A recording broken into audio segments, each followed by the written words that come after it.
sầm lên đấy cua trong đạp nở pe đấy là chết của một hàng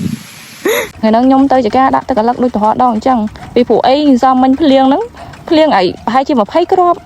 át đây bằng ô này sao tại đây lơ lơ ruột bưng tập phliêng át ban men thở ruột bưng lơ khuôn ai chẳng mong chỉ tới đôi kia vậy tha còn đây chăm sầm nang ông ổn mà bị đăng thạc luôn anh áp sầm nang đang hai bạn nhom đi mình lại đây chăm sầm nang nữa kia thì của nhom vậy đang mong tăng vì nhom bị chui đo thông bên đây rương sầm nang mùi nhom cứ át miên to tại sao mong ông ổn hai mẹ ngày nay cứ đau khang mình tên mong áหรือ បើក មក ចង់ ឆេះ ខ្ញុំ ហ្មង មក ដល់ ដោយ សារ តែ មេ ក្តៅ ខ្លាំង ពេក ខ្ញុំ ក៏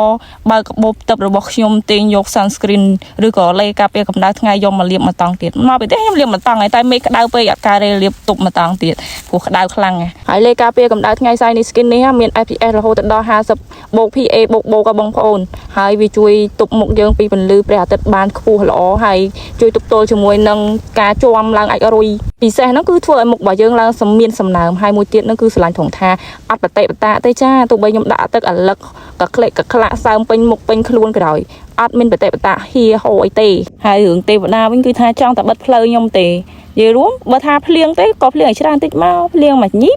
ហើយ ខ្ញុំ ដាក់ ទឹក កដាល ភ្លៀង ប៉ុណ្ណឹង អី មិន បាច់ ភ្លៀង ទេ ថ្ងៃ ក្រោយ លេង ចង់ បាន ហើយ ចូល ឆ្នាំ ហ្នឹង មិន បាន តែ ដើរ ទៅ វត្ត ទៅ វាង គេ ទេ មិន បាច់ ឈុំ ចាំ មើល ខ្ញុំ ទៅ លេង សង្ក្រាន ប៉ាត់ ម្សៅ អី ចាំ ប៉ាត់ ម្សៅ ខ្ញុំ អី ទេ អត់ បាន ទៅ ទេ នៅ ដាក់ ទឹក កលឹក តែ ឥឡូវ មក ស្ដាប់ សំឡេង ទាំង អស់ គ្នា សំឡេង លុយ បងប្អូន អា ហ្នឹង សំឡេង លុយ ពិត ប៉ុន្តែ លុយ ហ្នឹង បាន មក មិន ដឹង ថា សង គេ គ្រប់ ឬ ក៏ អត់ ទេ ព្រោះ ចំណាយ ដើម ច្រើន ខ្លាំង មែនតើ លុយ មក លុយ មក លុយ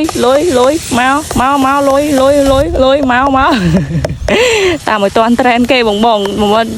មាន តាម តាន់ អា trend មក លុយ មក ចង្រិត មក ចង្រិត អត់ អស់ មក កុំ មើល យឺ បងប្អូន ណែ និយាយ ទៅ ពេល បាន ឃើញ ចេះ សប្បាយ ចិត្ត ដែរ ហ្នឹង បងប្អូន ប៉ុន្តែ ក៏ អត់ សប្បាយ វិញ ព្រោះ ល្អ ដើម ដែរ តែ អត់ សូវ ផ្លែ បងប្អូន ហើយ លើក នេះ មិន ដឹង ជា ខាត ឬ ក៏ ចំណេញ ទេ បងប្អូន ប៉ុន្តែ គិត ថា ប្រហែល ជា មិន ចំណេញ ច្រើន ជាង តែ បើ មិន ចំណេញ សុំ ឲ្យ រួច ខ្លួន ទៅ ដោយ សារ តែ វគ្គ នេះ ខ្ញុំ ដាំ លើក ទី 1 ដែល ដាំ ដាក់ ទឹក អញ្ចឹង ឯណា អញ្ចឹង ខ្ញុំ ត្រូវ ចំណាយ លើ ឧបករណ៍ ច្រើន អញ្ចឹង ហើយ ក៏ សង្ឃឹម ថា បាន ត្រឹម រួច ខ្លួន សល់ ឧបករណ៍ ប្រើ ទៅ លើក ក្រោយ ទៀត អញ្ចឹង ណា បងប្អូន ព្រោះ អី យើង អត់ ដែរ ទិញ យើង អត់ ដែរ ដាំ អញ្ចឹង យើង ទិញ ឧបករណ៍ មក លក្ខណៈ ថា យើង ចាប់ ផ្ដើម ពី 0 អញ្ចឹង បងប្អូន ហើយ និយាយ ទៅ គឺ សព គ្រប់ ហ្មង យើង ទិញ សព គ្រប់ ហ្មង ដល់ ពេល អញ្ចឹង ចំណាយ ច្រើន ខ្លាំង មែនតើ ហើយ ឆ្កែ ខ្ញុំ មក 2 ក្បាល នេះ វា ខំ ប្រឹង រក 1 កដោ តែ ខ្ទេច អស់ ហើយ ឥឡូវ ពេល ខ្លះ ការ ខំ ប្រឹង ប្រែង របស់ យើង វា មិន ប្រកាស ថា បាន ជោគជ័យ វា មិន ប្រកាស ថា បាន លទ្ធផល ល្អ ឲ្យ បង ទោះ បី ពេល ខ្លះ ខំ ប្រឹង អស់ ពី ខ្លួន ហើយ ប៉ុន្តែ វា អត់ បាន លទ្ធផល ដូច យើង រំពឹង ទុក ទេ ហើយ អ្នក ខ្លះ គាត់ ថា បើ ដាំ អត់ ចំណេញ ហើយ ខំ ប្រឹង ដាំ ទៅ អី អូយ បង ហើយ មុខ របរ វា មាន តែ ប៉ុណ្ណឹង យើង កសិករ សុខសេ ជនបទ យើង អត់ ដឹង រក អី យើង ចេះ តែ ខំ ប្រឹង ទៅ ណា បើ ខំ ប្រឹង មិន បាន ជោគជ័យ ក៏ មិន ដឹង ថា ធ្វើ យ៉ាង ម៉េច ដូច គ្នា ហ្នឹង ហើយ វីដេអូ ថ្ងៃ នេះ ក៏ មាន តែ ប៉ុណ្ណឹង ដែរ អរគុណ ច្រើន បងប្អូន សម្រាប់ ការ ទស្សនា ពី ដើម ដល់ ចប់